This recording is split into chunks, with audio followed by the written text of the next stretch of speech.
Good evening and welcome to this official launch event of the Joint Science Pavilion. Joint Science Pavilion co-hosted by WMO, the IPCC and the Met Office. And my name is Albert Kleintink. I'm director of the Met Office Hadley Center and I'm your chair for this very short, I hope very brief session. And I'll guide you through. So, from the first day, and I know for many of you it's been a very long day, from the first day I'm really confident that this pavilion already now serves a role because it really plays an essential role to achieve the goals of the conference. And we do see all the sessions supporting the negotiation teams from around the world with the robust scientific evidence that they need to monitor and to inform their decisions. And before I present the agenda, introduce the meeting speakers for this evening, I think it's very important to also memorize that this pavilion has been supported by Chile's Mary Foundation, the Union of Economic and Social Councils and Similar Institutions of Africa, and the Prince Albert II Monaco Foundation, and the Centre Scientifique de Monaco. Okay, good. So we will hear short speeches from each of the institutions I mentioned earlier, and following that there will be a stands-up reception. Note everyone that the speeches will be streamed live, and I hope you will all be brief like I said before. The order, let's first move to WMO. May I invite to the podium Professor Petteri Talas, the Secretary General of WMO.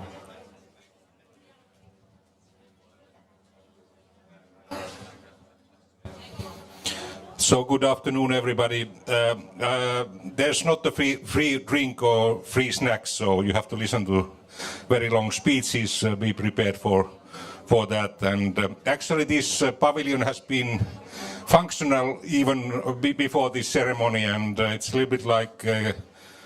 Can you do certain things before you get married? And I think that this has been happening already. We had already, for example, a marine ocean event here earlier today. But I hope that you will, despite of that, you will enjoy this event.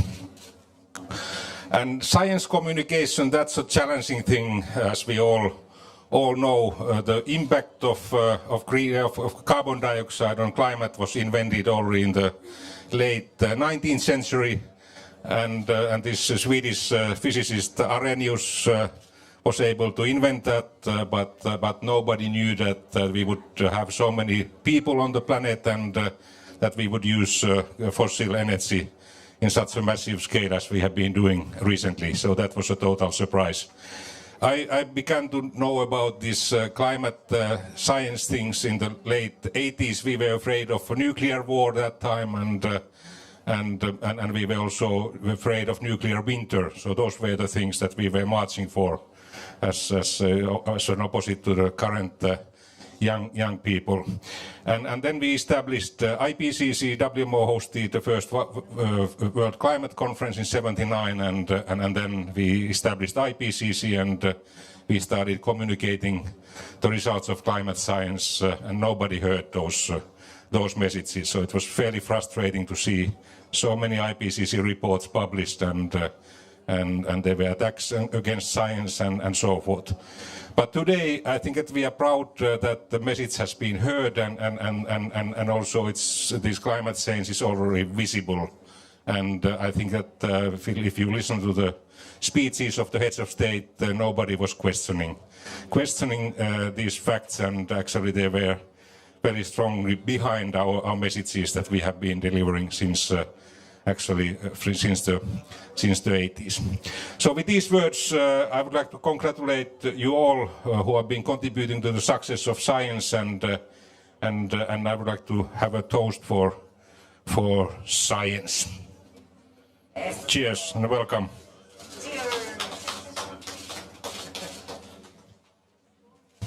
Thank you very much, Terry. Moving from WMO to the IPCC, can I invite to the stage Dr. Husong Lee, the chair of the IPCC.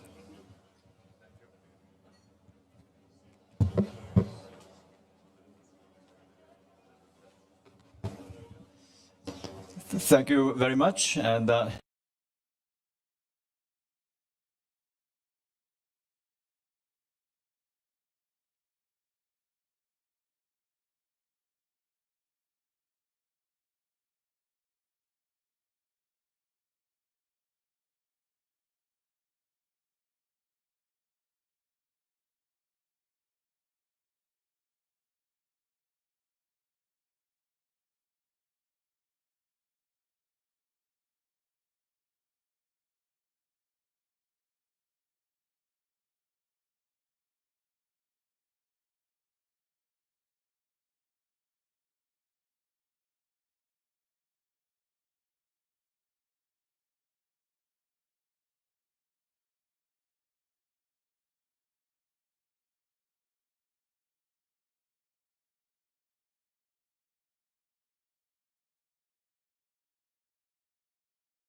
this pavilion, and WMO, you know very well,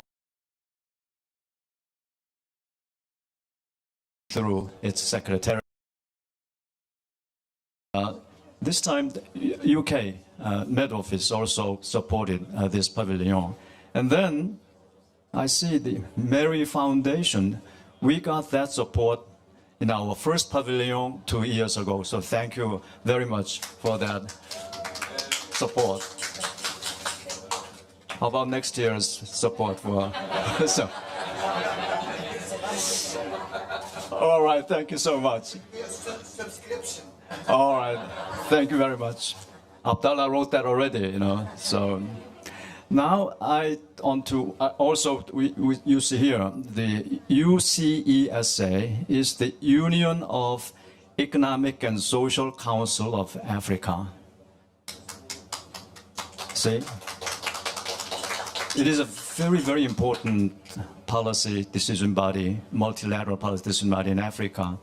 And Abdallah and I, and also several of the Bureau members visited one of the important annual event there. That's again in 2 years ago, right? And we are very much impressed by the initiative by the governments in Africa, also the private sector there, to make the development in that continent to be a carbon-friendly one. I very much appreciate that, and also truly grateful for receiving their support for this pavilion. And then we do have a Centre Scientifique de Monaco. Thank you very much in supporting this event. Thank you very much. And then Prince Albert Monaco Foundation. And thanks so much. And Prince Albert Monaco Foundation supports also IPCC Trust Fund, IPCC Scholarship Fund. And chair of IPCC Scholarship Fund is also attending this meeting. And Co knows very well about their support. And in fact, this IPCC Scholarship Fund is the only tool available in IPCC to provide a capacity building for the science in the developing world. And so we are very, very grateful for their support. And so I noticed that support for IPCC, as well as support for this pavilion, is from all over the world, really, not just from the developed countries. And I believe this attests the, may I say, the agreement among the stakeholders that science is important, and science is unique, requiring all the supports from whether one lives in the developing world or in the developed world.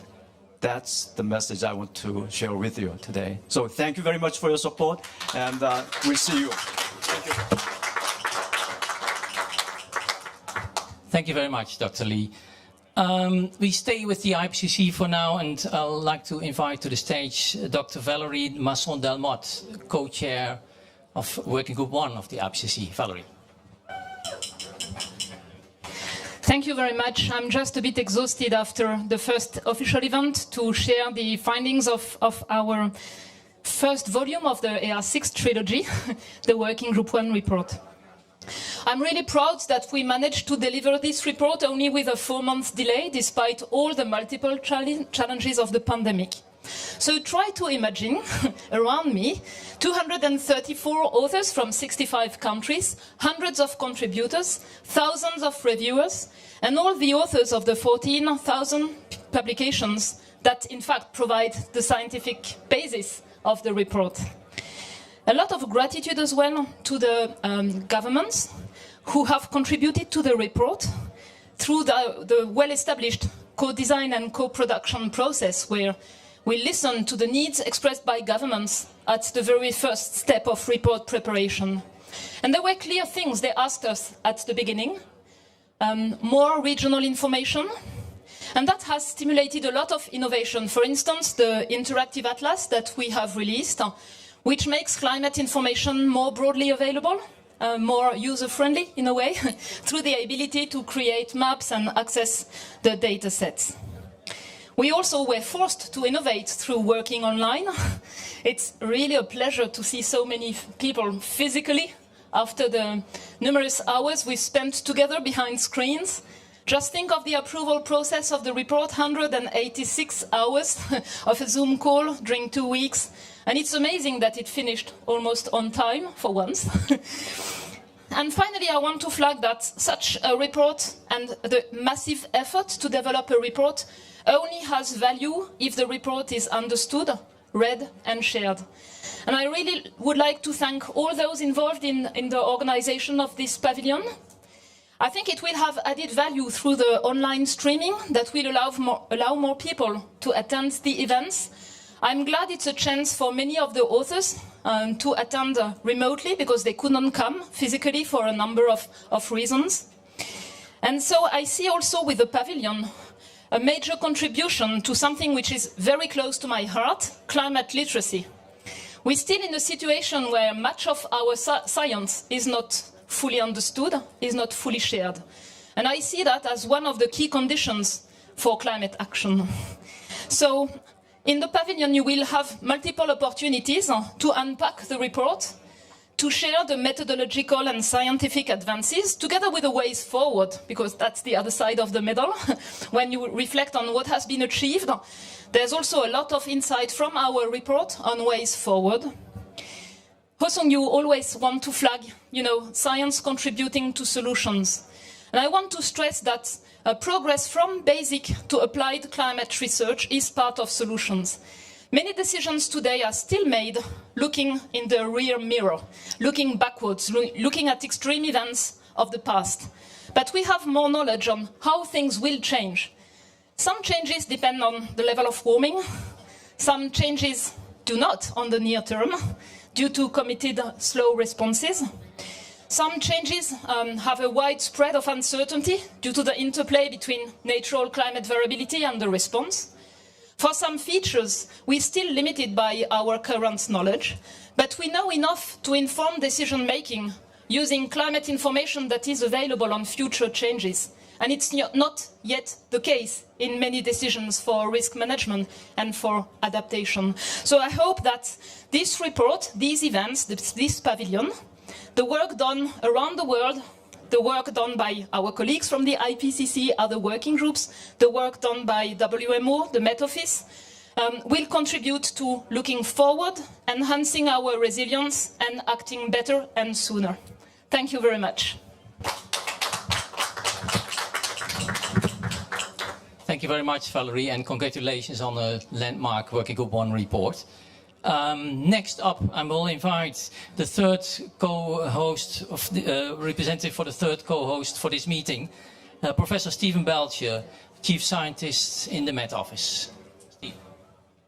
Brilliant, thank you, Albert. Can you see what he's doing here? So we're now on to the Met Office. It's a huge pleasure and privilege to welcome you on behalf of the Met Office. Coming forth, many of my themes have already been picked up on, so I'm just going to echo some of these things. Science got us here.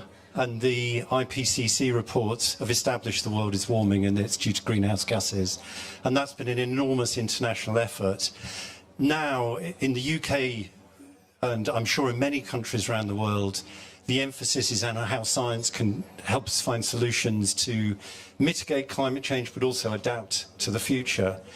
And our range of generous sponsors, thank you very much, kind of demonstrate the wealth of knowledge that we need to do that mitigation and adaptation across the world, and the different methods that we're going to need to deploy, the different partnerships we're going to need to deploy, and the whole range of activities that are going to need to be undertaken.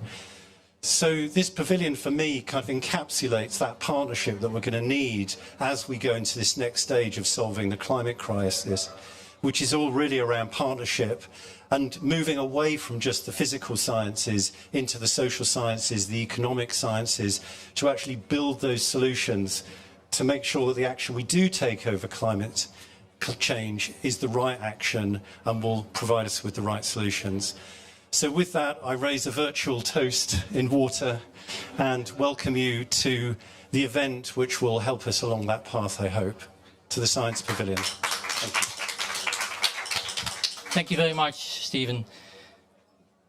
So moving on to the almost final speaker of today, Professor Andrés Couve, Minister of Science of Chile. Andrés, please, the floor is yours.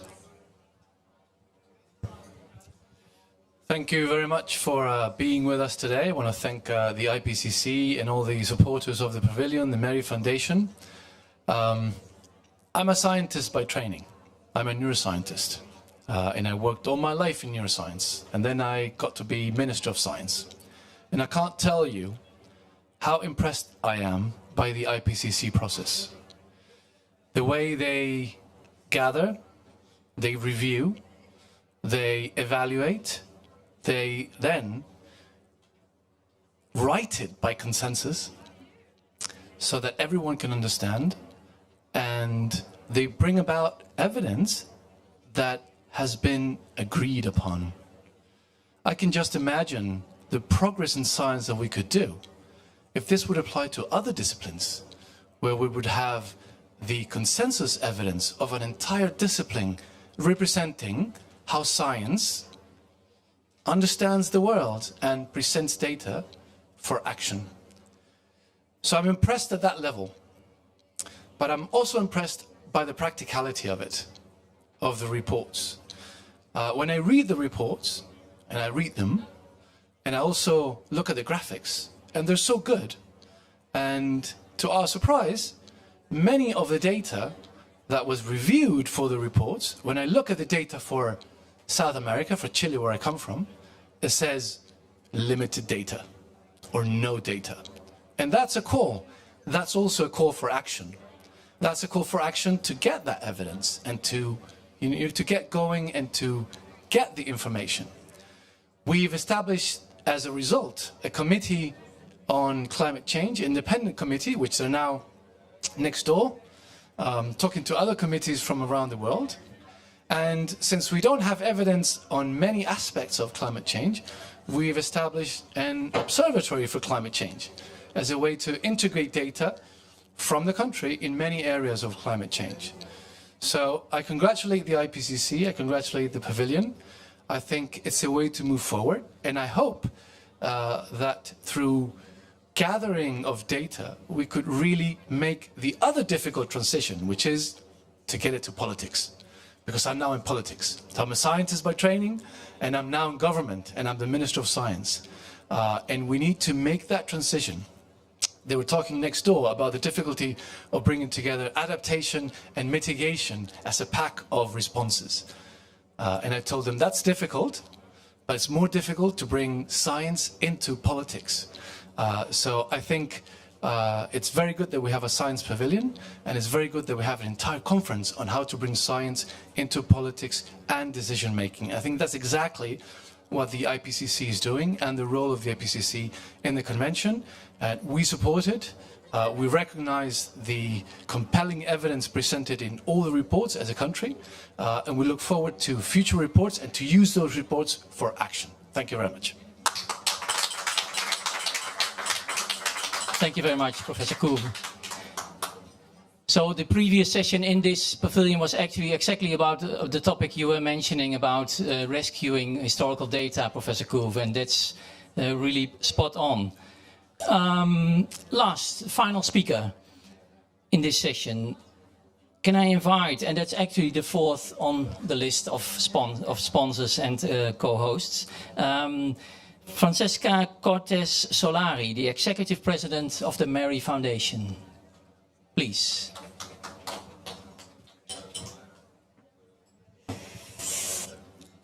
Bueno, agradecer obviamente a todas las organizaciones, sobre todo a nuestros compañeros de la COP25, bueno, profesor Stefan Belker, Husung Lee, Abdallah Mosquit también, thank you so much, estimado Peteri Talas, estimada Natalie, también directora de Economía Ambiental del Centro Científico de Mónaco. Para nosotros es un honor estar aquí presente. Ya habíamos participado antiguamente en la COP25, donde para nosotros era un desafío y era un desafío grande el poder participar con organizaciones tan importantes que están levantando la ciencia a nivel del mundo. Nuestro sueño siempre ha sido colaborar y poder levantar la voz y empujar y apoyar a todos los científicos y a las organizaciones de diferentes partes del mundo. Y creo que una de las cosas maravillosas que ha tenido este pabellón es de que además hemos encontrado un grupo de personas donde nos estimamos, donde todos miramos hacia un propio objetivo, y creo que eso facilita mucho las cosas para poder continuar con este gran desafío que tenemos con el cambio climático. Entonces quiero destacar que nosotros siempre hemos dicho que es importante el diálogo, un diálogo unido, un diálogo donde todos nos podamos escuchar y podamos decir nuestras propias ideas. Y creo que este pabellón ha sido un lugar realmente increíble en cuanto al equipo, en cuanto a cómo se ha trabajado. Me siento súper orgullosa como chilena, y agradecerle también a mi equipo, a todos, porque se han esforzado mucho por poder estar acá. También creo que es importante saber de que hoy día lo que estamos haciendo es algo fundamental, y espero que esta COP26 nos pueda llevar a sacar conclusiones que sean urgentes, acciones que sean concretas, creativas, que nos ayuden a buscar soluciones que podamos hoy en día poder hacer, que es el mayor desafío, porque no hemos quedado un poco ahí como en el problema. Y yo creo que todos ya sabemos cuál es el problema. Ahora es hora de actuar. Y pongo así como esta palabra, así como, ojalá que de aquí podemos llevar muchos mensajes a todas las personas del mundo que están esperando de que hoy día salgan políticas públicas nuevas que puedan ayudar a este problema que estamos teniendo a nivel global, y que también seamos responsables de cómo vamos a dejar este planeta a nuestros niños, a nuestros hijos, y entender que lo que le hacemos al planeta lo estamos haciendo nosotros mismos. Cuando nosotros hablamos de la extinción y decimos, bueno, se extinguió un animal más, tenemos problemas con la ballena azul, se extingue. Bueno, eso quiere decir de que también nos estamos extinguiendo nosotros, y eso nunca lo debemos olvidar. Así que bueno, les doy la bienvenida, espero que haya muchas conversaciones y que de verdad podamos sacar buenos acuerdos aquí para poder llevar buenos mensajes al mundo y a los niños y niñas. Gracias. Thank you very much, Dr. Salara. So the session is live streamed, so you can watch back the stream and maybe also the translation.